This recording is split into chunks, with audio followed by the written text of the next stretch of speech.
Although he felt slightly weak, his life was no longer in danger.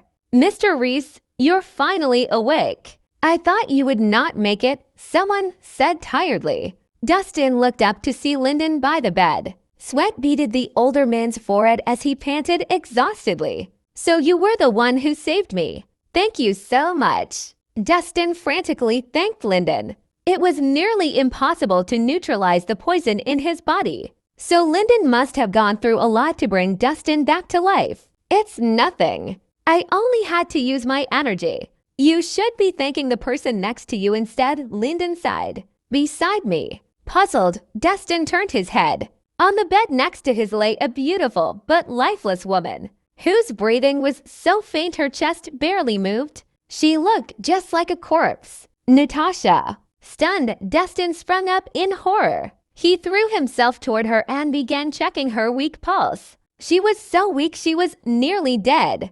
Dustin tried channeling his true energy to her, but all her organs remained unresponsive. He touched her once supple and smooth skin, but it was icy cold and stiff. How could this be? What happened?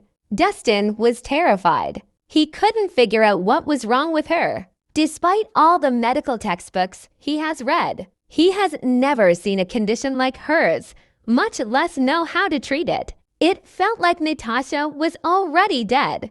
"Dr. Watkins, what happened to her?"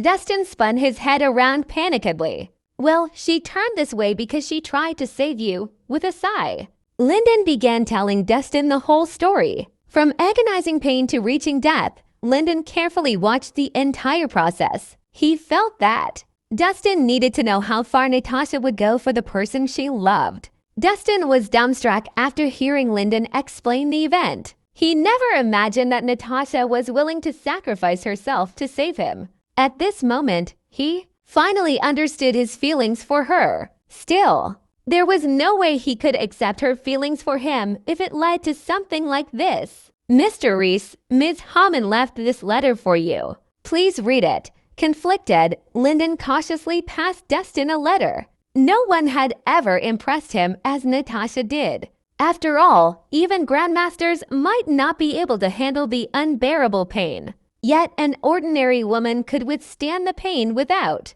complaining, and did so without regret. She was fearless. Lyndon couldn't imagine how much Natasha must love Dustin for her to go so far. Lyndon had already given up on Dustin, but Natasha made him realize that sometimes even humans could possess the strength of gods. Dustin shakily opened the letter to see rows of neat, dainty writing. "Dear, by the time you read this, I'm probably gone. Please don't blame yourself since I did everything willingly. From the moment we met, I knew you were different. Initially, I found you intriguing, but unknowingly, I fell in love with you. You occupy my mind each day, and I constantly yearn to see you again.